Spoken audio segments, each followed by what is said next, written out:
Hey guys, Mike here. Today I got my review of the Ipod Touch 4G. This just came out last week. The new features on this, it has a Retina display, A4 processor, a gyroscope, and a rear and front-facing camera. The rear-facing does a 720p video, and a lot of these features are similar to the iPhone 4, including the Retina display, the processor, the gyroscope, and that 720p video. Just note that it does do still photos, but it's not going to be as high quality as the iPhone 4 photos. We'll get into a little bit more on that in a minute. And it has the front facing as a VGA just like the iPhone 4, and all of those cameras mean it can do the FaceTime video chat. Very cool feature. It'll get a bunch more people online doing that FaceTime chat. And it also supports the iMovie video editing software, once you get your video onto the device.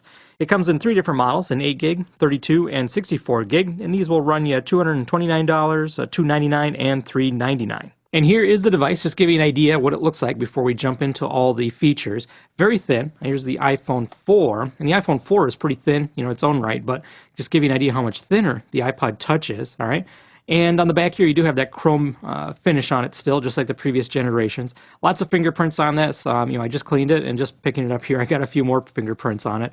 A few little scratches on it already. Real light use when I've just been testing this, and already got some scratches. So a little annoying. It might be nice if it was a little different finish. Might be nice to get some protectors or maybe some type of case on it, just to keep it looking relatively new. So let's do some comparisons here to the iPhone 4. They both have the high-resolution Retina display, so you get a nice high-resolution image. Just one thing to note is the Ipod Touch does not have the IPS technology in it, and basically what that means is you're not going to get quite the same viewing angle. You can see when I tilt this, you can still see the image pretty well, and once you get over here, it starts getting washed out. Also, the contrast ratio doesn't seem to be as good. Like when you get in the black, it's a little bit more of a lighter grayish color than really a black color on the iPhone 4. So it has the Retina display, so you do take advantage of all those high resolution graphics, but the quality of the display just isn't quite the same as the iPhone 4. So in the back here, you can see they both have a rear-facing camera in about the same position. There's no LED flash on the Ipod Touch. Right here, there's a little pinhole, and that's the microphone, so you can pick up good audio while you're recording video. Also, the Ipod Touch does not have a focus, so there's no touch to focus on here. And also just note that the still images are way lower resolution. The iPhone 4 does 1936 by 2592, and the Ipod Touch is doing 960 by 720. So you're losing a lot of pixels, by using this. So it can take some really quick, photos if you really need to, but the iPhone 4 really blows it away in terms of the pictures. The video is actually pretty similar. They look pretty comparable, so this will be a pretty cool little point-and-shoot video device. So if you're out and about and you want to shoot some video real quick,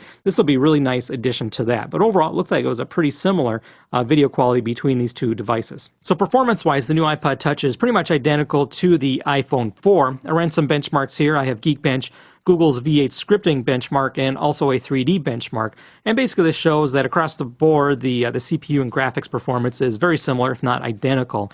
Just one thing to note, the Ipod Touch only has 256 megs of RAM, where the iPhone 4 added on 512. And one other thing I want to note here is you can see the buttons are on the side here, and this is super, super thin. And compared to the iPhone 4 anyways, a little bit tough to actually grip. The button over here on the side, a little bit tough to get at, and these buttons are a little bit tough to get at.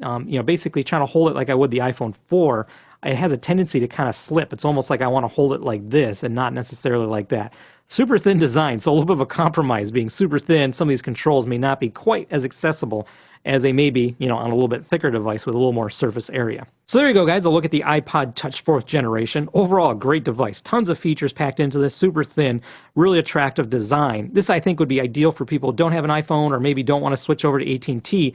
You can still take advantage of all the cool stuff, all the media playback and wireless, browsing, internet browsing, email, in addition to all the apps like Skype and FaceTime, without having to get into that contract with AT&T. The entry price is pretty attractive at $229. I think you'd be better off going for a higher capacity. This one's the 8 gig. I just got the lower end, but you can get a better deal at the higher capacities for just a little bit more. I think maybe the 32 gig would probably be the sweet spot in terms of capacity, but it just all depends how much you want to be carrying around on your device. So there you go, guys. Once again, the Ipod Touch 4G. This is Mike from Insanely Great Mac. Thanks for watching.